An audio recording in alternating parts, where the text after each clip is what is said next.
free Julian Assange. Free Chelsea Manning. They are absolutely heroic. Chelsea Manning and Julian Assange exposed the most horrendous war crimes that this country carried out in Iraq. The whistleblower, who we don't know their name, is going to be bringing down the Trump administration. That's a pretty good thing, even though the person is not, revolutionary, or we don't know if the person's anti-war or whatever, but they're telling the truth about something, and it's opening such a can of worms for Trump, because not only has he talked to the Ukrainian president and did a quid pro quo, trading a favor of trying to expose Biden and Biden's son in exchange for military support, but it looks like he's done the same kinds of discussions with Mohammed bin Salman after the murder of Khashoggi and Vladimir Putin, and who knows what other dictators he's having secret negotiations with to help himself, and probably to enrich himself and his businesses. This is a real time to celebrate whistleblowers. And even though we have a very small group here today and a lot of the people passing by are not listening, I would like to read a quote from the obituary of Joseph Wilson that's published today in the Times. Now, he's the one who exposed the fake information that Bush gave in the State of the Union about the yellow cake from Niger as a justification for the attack on Iraq, that they were building weapons of mass destruction, that they were building nuclear weapons, and that was completely fake. And he had been working for the government, for the CIA. He had been an ambassador under Republican administrations in several African countries. His wife was in the CIA, and that was the punishment that Cheney gave, outing her because she was undercover. But this is what he said, and I think it really is of interest to us. This is quoted in his obituary today. In his memoir, he said, "I come away from the fight I've had with my government full of hope for the future. It takes time for Americans to fully understand when they have been duped by a government they instinctively want to trust." I think that's true now. But it is axiomatic that you cannot fool all the people all the time, and our citizens inevitably react to the deceit. I think that's true, and I think we should count on it, and we should celebrate all the whistleblowers who expose whatever level of lies and deceit of the government. Certainly Julian Assange, Chelsea Manning, and Snowden. Let's not forget Snowden. These are all whistleblowers who have exposed important truths about the American government, and they should be celebrated and defended. Crime's not a crime. Exposing war crimes is not a crime. Exposing war crimes, not a crime. Free Chelsea Manning. We have today demonstrations going on around the world. Of course, there's one in London, one in New York City, one in Toronto, one in Denver, here in San Francisco, and a number in Australia, including Sydney and Melbourne. And what we're doing is demonstrating to call for the freedom of Julian Assange. He is in jail because of his tactic of scientific journalism. This is a journalism backed by original documents. It's a journalism that is the diametric opposite of the curated journalism of the mainstream media. This tactic has been so successful in exposing the true face of this empire that they have been willing to abrogate any and all of their much vaunted ideals. The conditions that this publisher is being held in shocks the conscience. He is in solitary confinement in UK's Belmarsh prison. This is a supermax for terrorists and other violent offenders. The conditions are described by his mother thus: when he is moved from one location to another, it is only in controlled moves. Prison is locked down. Halls are cleared. He's been unable to call his parents or his U.S. lawyer for 6 months. This is the kind of regime that is used in Guantanamo. The editor of Wikileaks, Kristen Hrafnsson, describes that he's being held under conditions that are worse than so-called Category A prisoners who are being held for terrorism, murder, and other violent crimes. A friend of Assange, Flick Ruby, who got in to see him 2 weeks ago, he's only allowed 2 visitors per month, has this to say. She says, "I've only ever known Julian Assange in detention for 9 years now. I visited him in England, bearing Australian news and solidarity.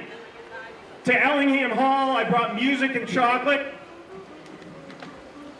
To the Ecuadorian embassy, I brought flannel shirts, rake, whiz fizz, I don't know what those are, and eucalyptus leaves. But to Belmarsh, you could bring nothing. Not a gift, not a book, not a piece of paper. Then I returned to Australia, a country so far away that has abandoned him in almost every respect. As a part of his isolation, he has not received any mail for over a month. But our protests are having an effect. There's been an outcry that has been sufficient to force them finally at least to release his mail. Assange's incarceration was supposed to have ended last Sunday at what was supposed to be a procedural hearing the week before. His new judge for extradition, Vanessa Baraister, if I'm pronouncing that correctly, arrived at court with a denial of bail. The hearing wasn't supposed to be about bail, and the lawyers hadn't asked for it. She just denied it preemptively because of what she described his history of, quote, absconding. Now this is what Niels Melzer, the UN rapporteur on torture, had to say about this. He said, whenever someone seeks protection from torture or persecution in a different jurisdiction, the persecutor calls it absconding. International law calls it asylum seeking. He also had this to say. The UK legal system is, quote, plagued by due process violations, and that it looks highly unlikely that Assange will ever get an impartial and objective court. Trying to win any aspect of this case in the judicial arena has been a losing game for almost a decade, because from the outset, this case has been decided politically. His right to a fair trial has been systematically violated by all involved states. What is absolutely clear is that despite all the theater about Sweden, Assange is now being held for one and only one purpose: the prosecution of a journalist under the Espionage Act for exposing the crimes of the U.S. and its allies in Iraq and Afghanistan. Prosecution to make sure that no one ever again has the temerity to expose the crimes of this empire. Now, Assange is not the only one they're going after right now. Ola Bini is in Ecuador. He was a friend of Assange. He is being prosecuted apparently at the behest of the U.S. and apparently for nothing more than being a friend. Jeremy Hammond, who is involved in the Stratfor leaks. that were published by Wikileaks had about come to the end of his period in jail. He has just been moved to the Eastern District of Virginia, which is the same prison that Chelsea Manning is being held at. Apparently, his testimony will be demanded in front of the same grand jury that Chelsea Manning has refused to testify in front of. A grand jury apparently looking into more charges against Assange. A spokesman for Manning relayed that, quote, Justice Jeremy had no intention of cooperating with the government during the original trial. He has no intention of testifying before this or any other grand jury he may be called in front of. A Chicago attorney, Jerry Boyle, describes the misuse of grand juries in an article. He says, when called to testify, a witness is first asked to be truthful under penalty of perjury. Since witnesses are not on trial in relation to charged crimes, they are not afforded protections against self-incrimination under the Fifth Amendment. Witnesses are also not allowed lawyers to advise them during the testimony. From a practical perspective, witnesses are unaware what the grand jury has already learned, and any testimony could be a potential perjury trap. Secondly, anarchists like Hammond are committed to non-compliance with engaging with the legal system in any capacity and see it as a moral duty to refuse to answer any questions. He continues,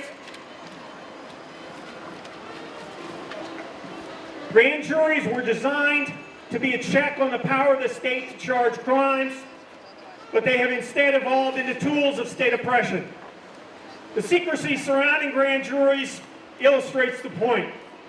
Grand jury secrecy, in theory, protects the reputation of persons investigated but not charged. But in practice, it allows a prosecutor to conduct a wide-ranging investigation in secret without any meaningful judicial oversight. And any witness who refuses to cooperate faces indefinite detention for contempt of court. So we now see Chelsea Manning back in prison for contempt of court for an investigation we know nothing about, and Jeremy Hammond now apparently faces the same fate. All right, I wanted to end just by saying what each of our U.S. presidential candidates have to say about this case. And I thought I'd start with a hostile prosecutor that we know all too well in San Francisco, Kamala Harris. She says, the Justice Department should make independent decisions about prosecutions based on facts and the law. I would restore an independent DOJ and would not dictate or direct prosecutions. All right, that sounds very respectable, except that she says nothing about what she would do. Warren has this to say. Whatever one's opinions of Julian Assange, these charges under the Espionage Act set a precedent that could be used to target journalists. We should not be using this case as a pretext to wage war on the First Amendment and go after the free press who hold the powerful accountable every day. Which sounds very nice, if a little bit vague. Now, what exactly would she do? All right, Sanders. It is not up to the president to determine who is or who is not a journalist. The actions of the Trump administration represent a disturbing attack on the First Amendment and threaten to undermine the important work that investigative reporters conduct every day. All right, I can agree with that too. But still, there's this sense of vagueness about these statements that it's a little hard to put your finger on until you listen to what Gabbard has to say. She says, quote, no, this is a violation of free speech, unconstitutional. No, my administration would drop this case. What a refreshing statement. That was Gabbard. Okay, so support Julian Assange. If we don't get him out of prison, If they get precedent prosecuting him under the Espionage Act, we will have no investigative journalism left in this country. About the role of the United States and the U.S. military. And what we are saying is that they need to be defended, they need to be released. The real war criminals have to be prosecuted and jailed. The people that have killed millions of people in Iraq and around the world, the people that have bombed people in Libya, the people that are committing war crimes every day with our tax dollars. These are the people that have to be prosecuted. These are the people that have to be in prison. Free Chelsea Manning.